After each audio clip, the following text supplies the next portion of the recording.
A recent Associated Press article on May 14th, 2021 begins, "The escalation of violence in the Israeli-Palestinian conflict is dismaying American Muslims and Jews who have been working to build bridges between their communities and are now struggling to quell fear and anger in their own circles. The purpose of the network of religious communities is to foster and facilitate understanding, cooperation, and collaboration among the religious communities of Western New York. That is our work. But each time conflict erupts somewhere in the world with ties to our own religious communities, our work is put to the test. Most recently, it is the conflict between Israel and Palestine. Last year, it was between India and Kashmir. And ever present is the conflict over abortion in the USA. Some suggest that the political divisions we are living with in the present day is really a religious war. How are we continue our efforts to bridge building while our religious communities are divided by international, political, and moral commitments and loyalties? Today, we are joined by two persons who might help us address this conundrum. One is Jewish, one is Muslim. Both are involved in organizing and representing their own communities while at the same time working to build bridges with other religious communities and the community at large. Very pleased to welcome Myra Koven-Gelman and Faizan Haq. Myra is the director of the Buffalo Jewish Community Relations for the Buffalo Jewish Federation, and Faizan is the founder of WNY Muslims. Welcome, both of you. Thank you. Thank you, Stan. Thank you very much for having us. Mark, can I start with you? Can you tell us a little about yourself and what led you to your present position? Sure, and thank you for hosting this. Thank you, Stan. Thank you, Professor Huck. So I am Canadian and American, and I feel like I lived in both places. I went to school and grew up in Rochester. I worked and went to school in Boston. I spent 20 years in Toronto, and I think living in both communities, I do have a background in Jewish communal work, but I've also worked in fundraising for breast cancer and worked for Buffalo Olmsted Park. So I definitely have kind of this passion to kind of, help repair the world. And most recently, I was the director of the Holocaust Resource Center here in Buffalo. Thank you. And Faizan, tell us a little bit about your own background and what led you to your present position with WNY Muslims. Stan, I came here as an undergraduate to University at Buffalo and just stayed there, started teaching at UB as well. And now I teach communication, organizational, international, and intercultural communication at Buffalo State College.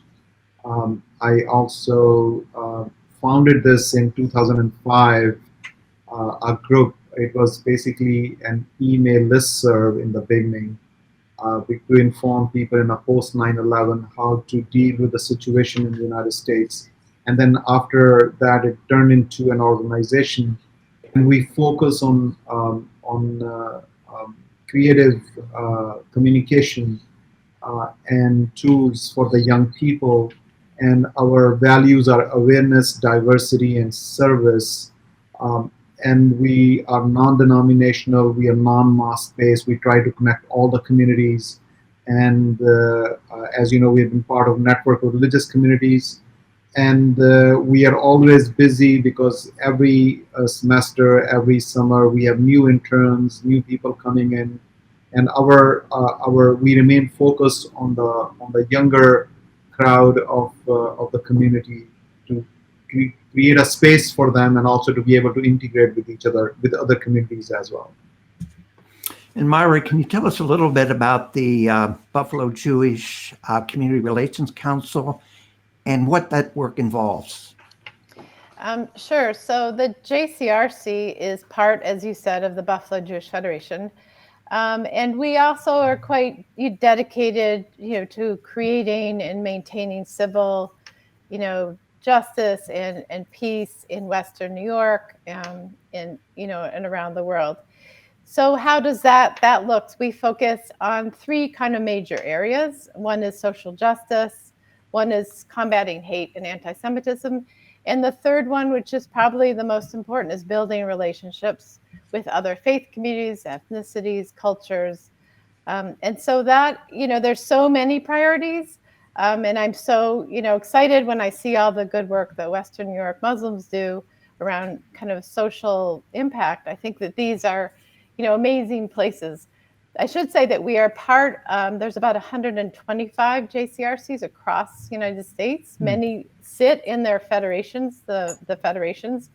But they sometimes act very kind of differently, but we learn a lot from each other. And so we are part of a larger network.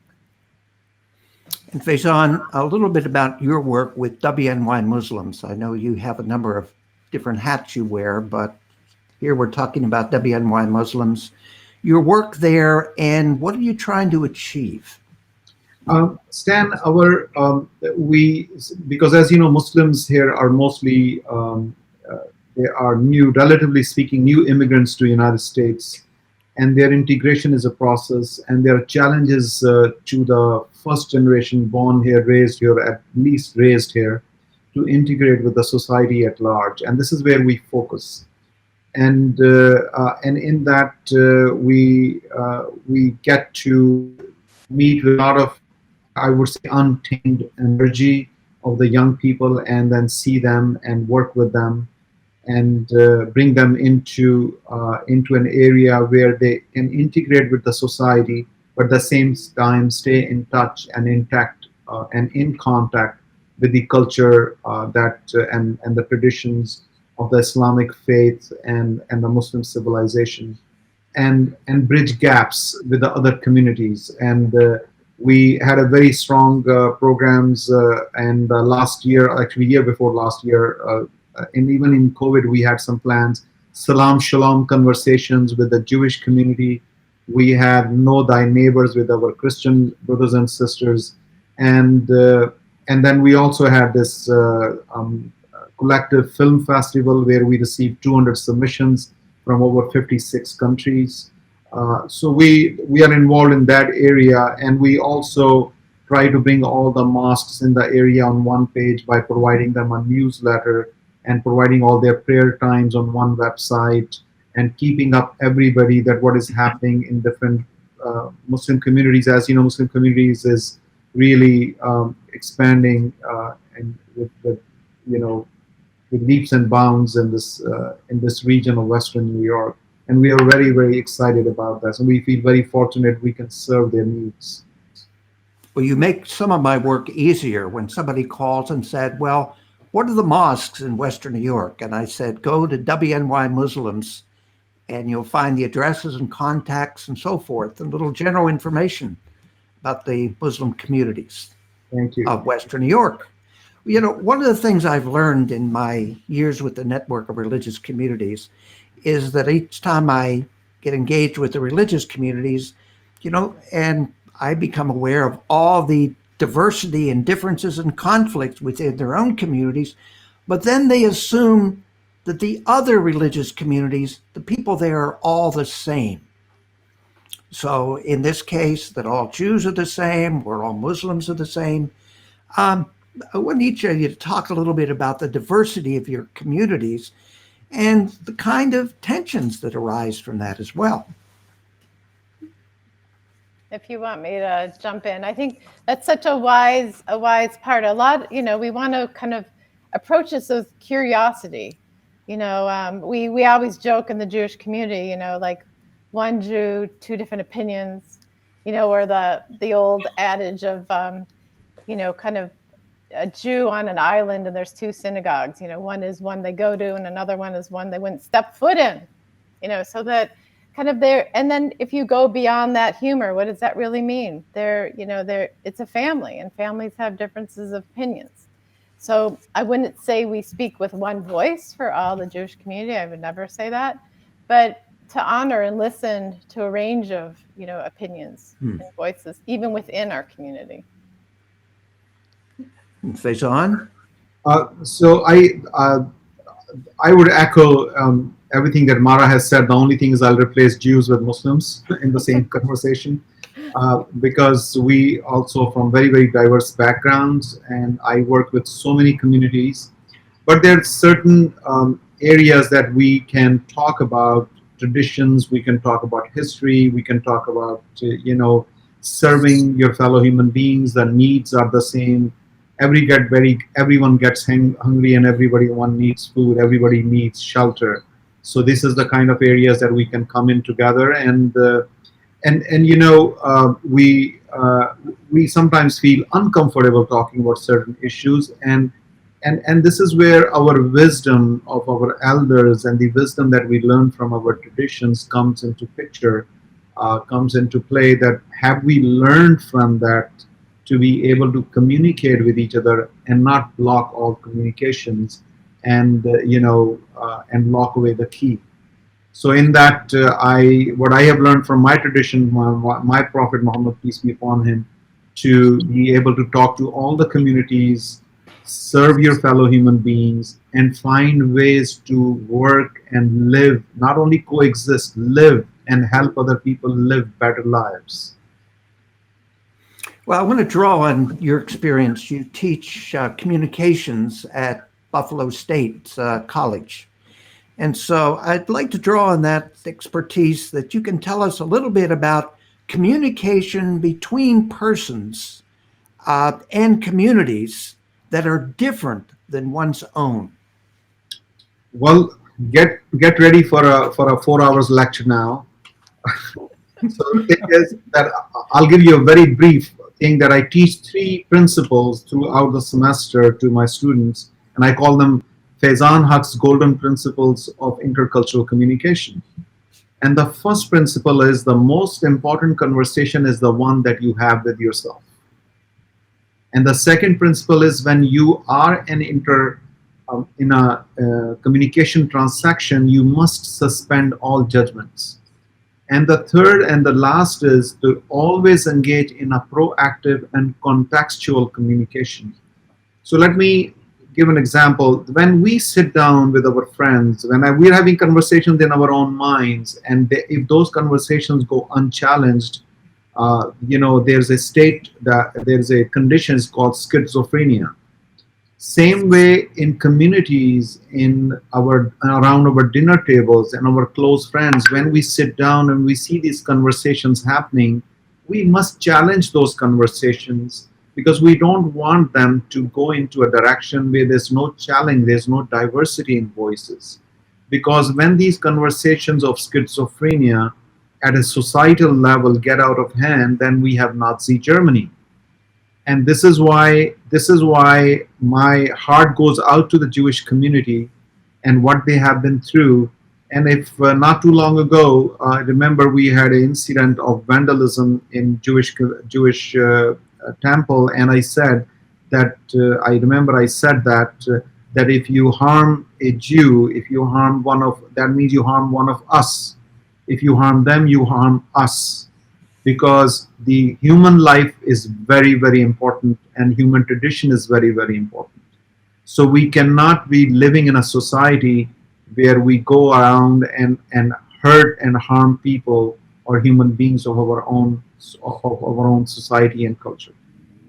So that is why the conversations must be challenged, judgment must be suspended, and number 3 is that when you communicate in a context so people understand, rather than calling each other names. Even in a religious context, they carry very wrong message. I really wish we had another hour to go on. I think there's a lot to unpack with what you said, Faizan. Mara, what would you offer in addition to what he said, or what would you concur with? Oh, I think he said it, very beautifully.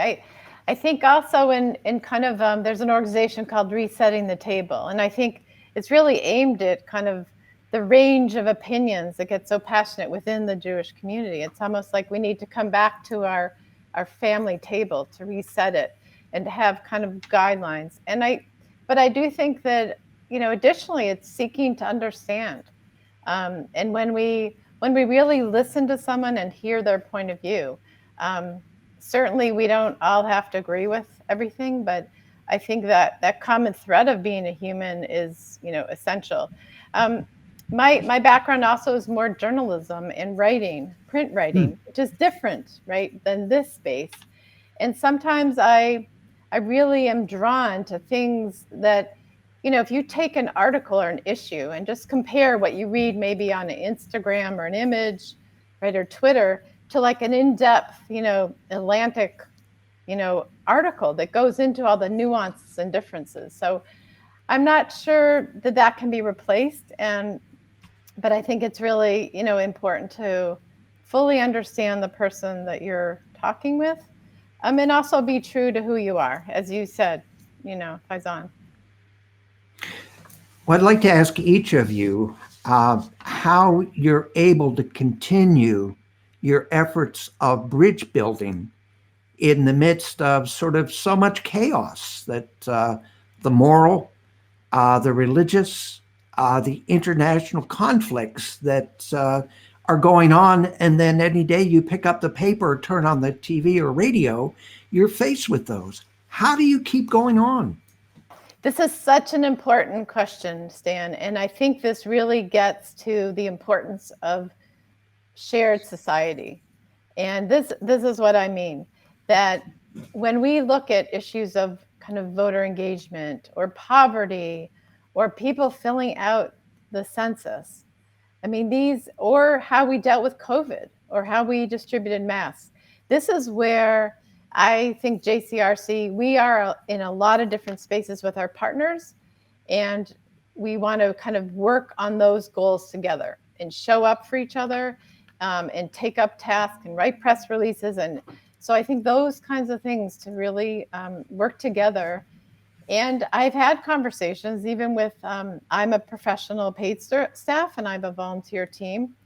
And one of my chair said, if we waited for everybody to be on the same page as us, all of our partners, we would never have any partners. So we need to focus, on things that we can share together and work towards. Well, where do you find the kind of emotional reserve to keep building bridges in the midst of this?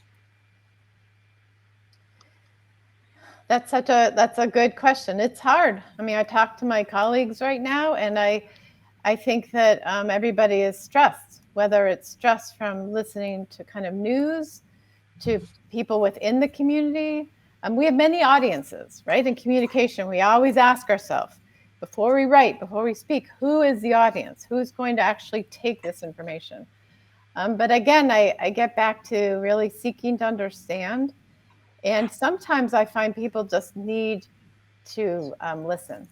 In fact, there's somebody who wrote a Buffalo News letter to the editor that I thought was so succinct and excellent. And I reached out to that person just to say, I applaud you for sharing your thoughts in such a balanced way and for, human dignity.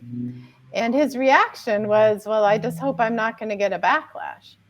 So you would never want in our society to get to a place where you can't share your opinions that are given in a balanced way.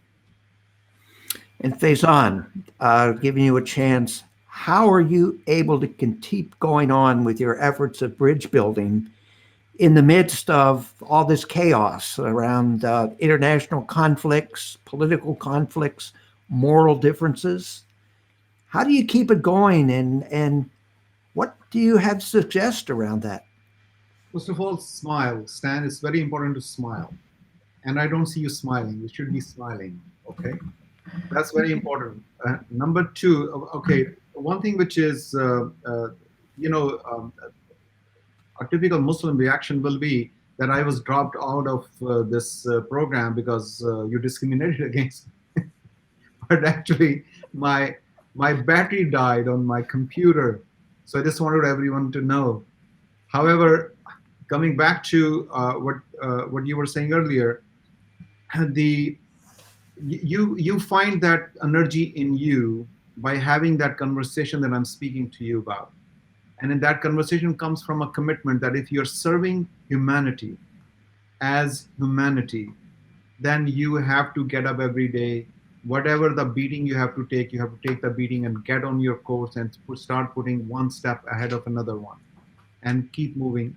And one thing which is extremely important is that which some of the introduction things that you said, you made it look like that there's a complete chaos in Buffalo. There isn't anything like that. We we are very civilized people in Buffalo. We are living together. We are enjoying our time together. But at the same time, there's serious concerns about Palestine. There's serious concern about Israel, and we can be on the opposite sides of a political opinion.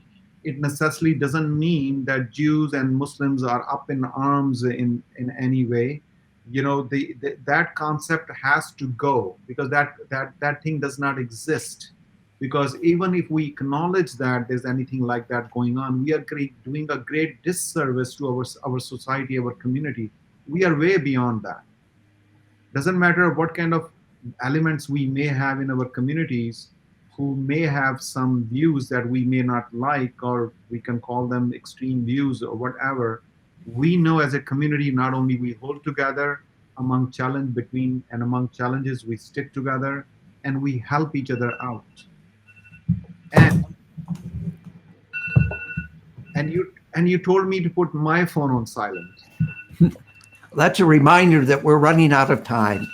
So I want to thank Mara Koven-Gelman and Faizan Haq for joining us and really helping us address this conundrum that we face. While we want to support our own communities and we believe with them and what they do and their support around the world, we also want to build bridges. Thank you for giving us some wonderful insights and help and for being with us today.